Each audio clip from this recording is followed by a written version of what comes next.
नमस्कार दोस्तों, स्वागत है आपका अपने चैनल कथा और कहानी पर। आज हम आपको इस वीडियो में सुनाने जा रहे हैं सोमवार व्रत कथा।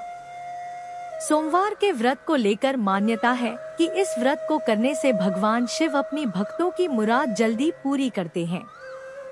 सोमवार का दिन भगवान शिव को समर्पित है, इसलिए इस दिन भगवान शिव की पूजा और व्रत करने का महत्व और ज्यादा बढ़ जाता है।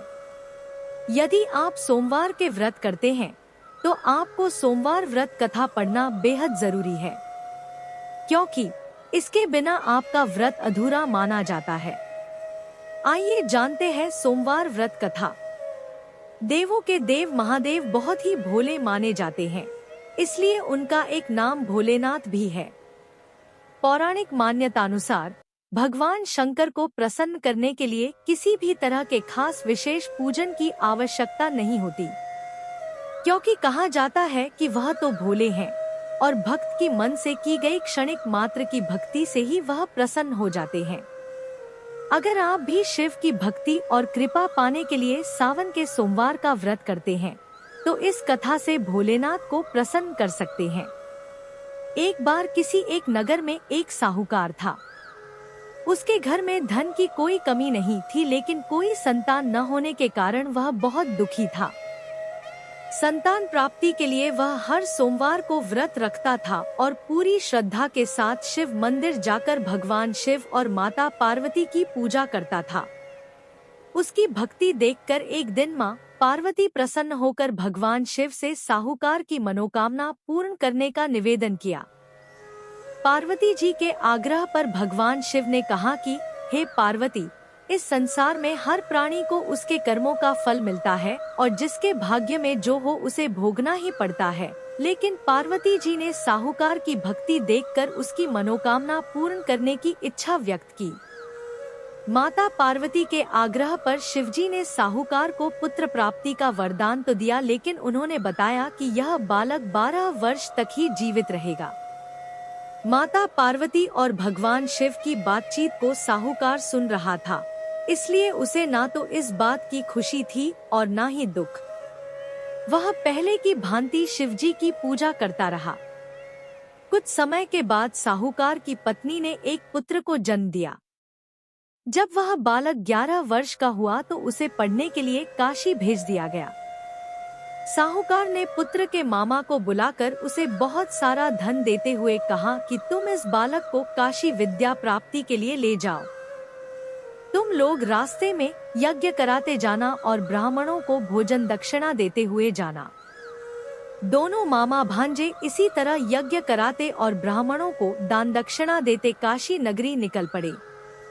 इस दौरान रात में एक नगर पड़ा जहां नगर के राजा की कन्या का विवाह था, लेकिन जिस राजकुमार से उसका विवाह होने वाला था वह एक आंख से काना था। राजकुमार के पिता ने अपने पुत्र के काना होने की बात को छुपाने के लिए सोचा क्यों न उसने साहूकार के पुत्र को दूल्हा बनाकर राजकुमारी से विवाह करा दूं। विवाह के बाद इसको धन देकर विदा कर दूंगा और राजकुमारी को अपने नगर ले जाऊंगा। लड़के को दूल्हे के वस्त्र पहनाकर राजकुमारी से विवाह करा दिया गया।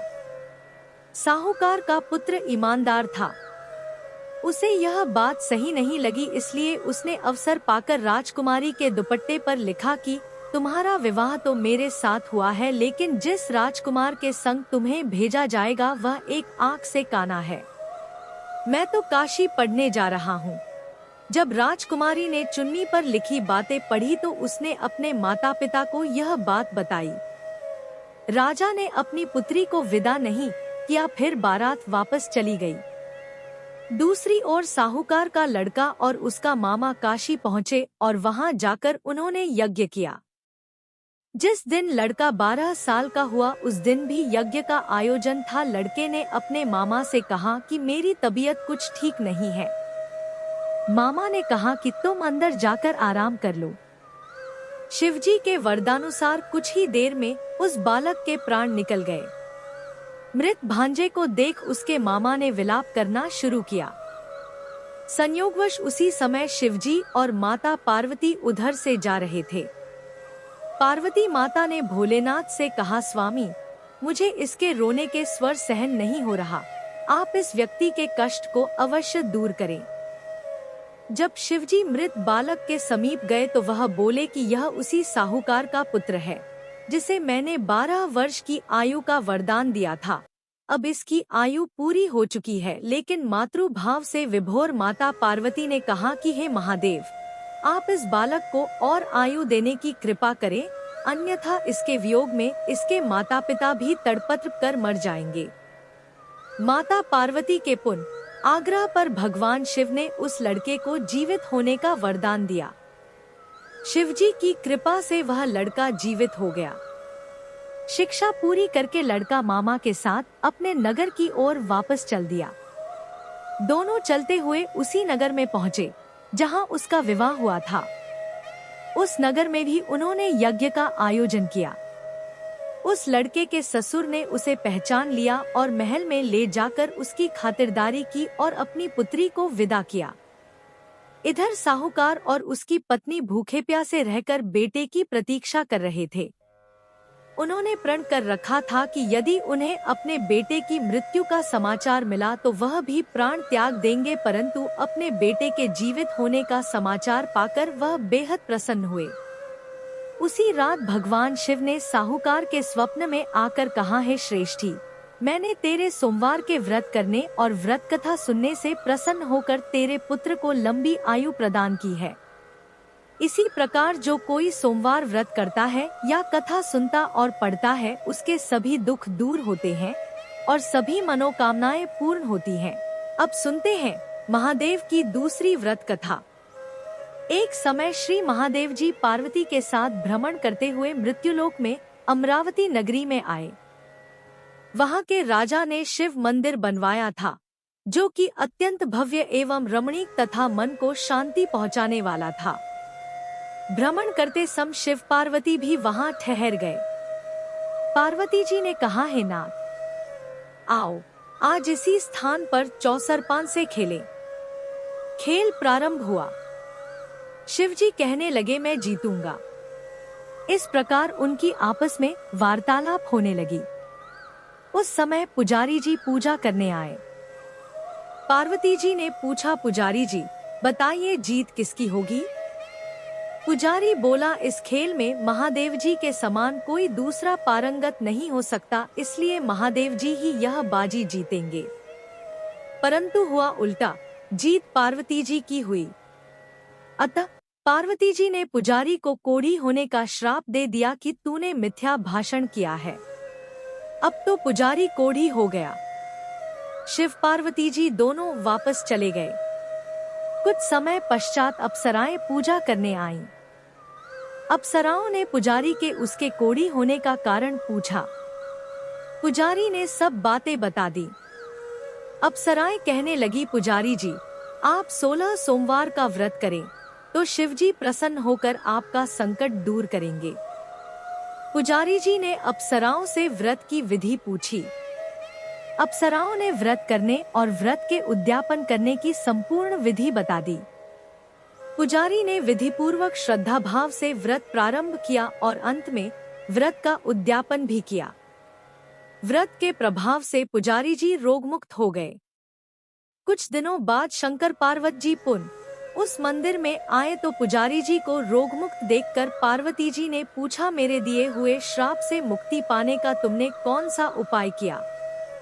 पुजारी जी ने कहा, है माता, अप्सराओं द्वारा बताए गए 16 सोमवार के व्रत करने से मेरा यह कष्ट दूर हुआ है। पार्वती जी ने भी 16 सोमवार का व्रत किया, जिससे उनसे रूठे हुए कार्तिकेय जी भी अपनी माता से प्रसन्न होकर आज्ञाकारी हुए।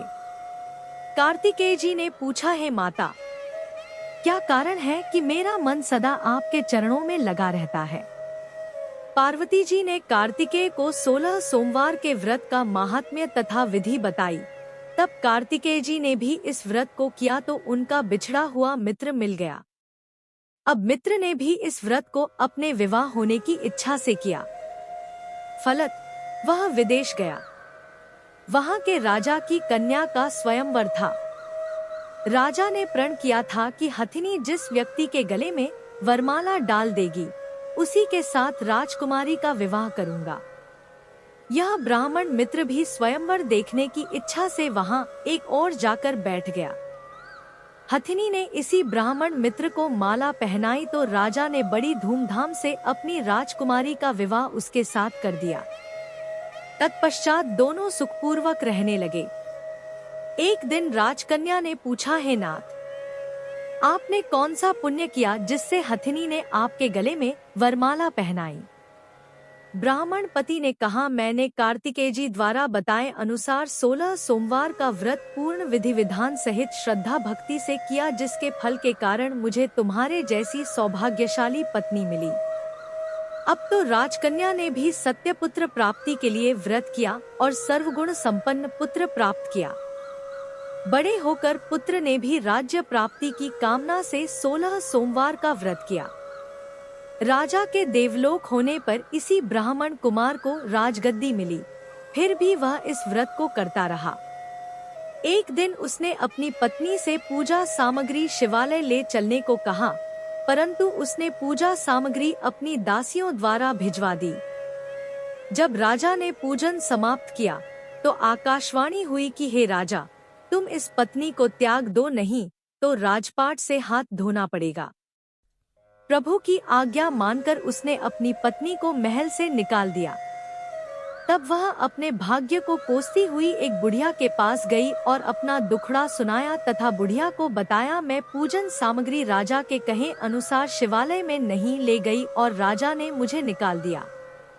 बुढ़िया ने कहा, तुझे मेरा काम करना पड़ेगा।